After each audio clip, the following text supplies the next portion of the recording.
The CEO of OpenAI has stated that the company is not currently training GPT-5 and has no plans to do so in the near future. Sam Altman, the CEO of OpenAI, confirmed that GPT-5 is not being trained and won't be for some time. OpenAI is currently focused on training GPT-4 and addressing safety issues. There's like most technical nuance about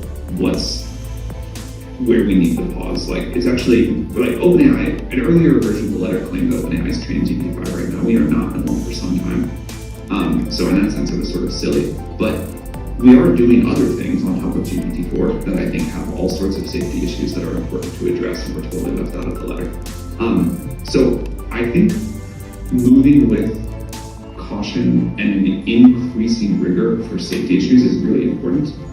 The letter, I don't think, is the optimal way to address it. There is an open letter calling for a pause in training AI systems more powerful than GPT-4, which has been signed by many influential people, including Elon Musk. So OpenAI plans to release alignment data sets and evaluations for companies to use in ensuring the safe release of AI. There are concerns about emergent abilities in large language models and the need for a rigorous process to ensure AI safety before releasing it into software like chatbots or APIs. Altman denied rumors that OpenAI is currently working on the development of GPT-5. However, his statement may not provide much comfort to those concerned about the safety of artificial intelligence. During a conversation about the risks associated with AI technology, Altman stated that the company is not currently training GPT-5, which is believed to be the next version of its AI language model following the release of GPT-4 in March. During an event at MIT, Altman was questioned about an open letter that had been circulated among tech professionals. The letter urged research labs, such as OpenAI, to halt the development of AI systems that are more advanced than GPT-4 due to concerns about safety. However, the letter has faced criticism from some in the industry, including some of its signatories. There is a disagreement among experts regarding the level of threat posed by AI, whether it is an existential threat or a more ordinary one. That being said, it is unclear how the industry could feasibly pause development of AI. Altman stated at the MIT event that the open letter lacked technical details about the specific areas where development of AI systems should be paused. He also pointed out that a previous version of the letter had incorrectly claimed that OpenAI was currently training GPT-5, which is not the case. Altman called the claim silly and confirmed that the company has no plans to do so for the foreseeable future. Although OpenAI is not developing GPT-5 right now, this does not mean that the company is not enhancing the capabilities of GPT-4. Altman emphasized that OpenAI is taking into account the safety implications of such advancements. He also mentioned that the company is working on other projects related to GPT-4 that raise important safety issues that were not addressed in the open letter. So it seems like there has been much hype surrounding GPT, leading to the failure of placing too much importance on version numbers. Altman's remarks are noteworthy not because they disclose OpenAI's upcoming initiatives, but because they underscore a significant issue in the discussion about AI safety. While Altman stated that OpenAI is not currently developing GPT-5, this statement lacks significant relevance. The misunderstanding could be partly due to what I refer to as the fallacy of version numbers. This refers to the incorrect belief that numbered technological updates indicate clear and linear advancements in functionality. This fallacy has been fostered in the realm of consumer technology for many years,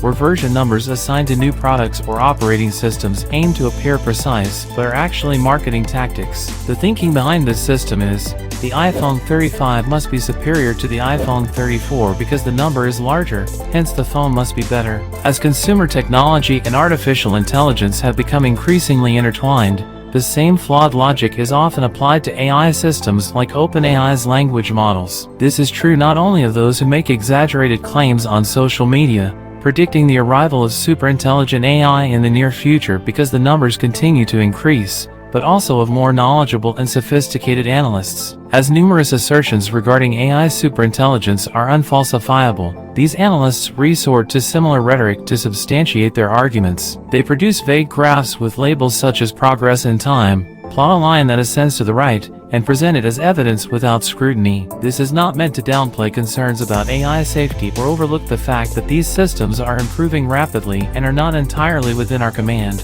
However, it is necessary to distinguish between sound and unsound arguments, and simply assigning a number to something, whether it's a new phone or the notion of intelligence, does not imply that we have a complete understanding of it. Instead, I believe that in these conversations, the emphasis should be on the abilities of these systems, on showing what they can and cannot do and forecasting how these abilities may evolve over time. Therefore, Altman's statement that OpenAI is not presently developing GPT-5 will not alleviate the concerns of individuals who are apprehensive about AI safety. OpenAI is still broadening the potential of GPT-4 by, for example, linking it to the internet, and others in this sector are constructing similarly ambitious tools that enable AI systems to operate on behalf of users. There is also undoubtedly work being done to optimize GPT-4, and OpenAI may release GPT-4.5, similar to how it released GPT-3.5 first, which is another example of how version numbers can be misleading. Even if governments were able to ban new AI developments, the current systems available are already posing a challenge for society. Therefore, the fact that OpenAI is not currently developing GPT-5 is not as significant when compared to the fact that GPT-4 is still not fully comprehended. Be sure to like, subscribe, and comment down below your thoughts and opinions. What do you guys think? If GPT-5 isn't coming yet, does it matter when GPT-4 is still not fully understood? Turn your notifications on and stay tuned for more content from AI Nexus.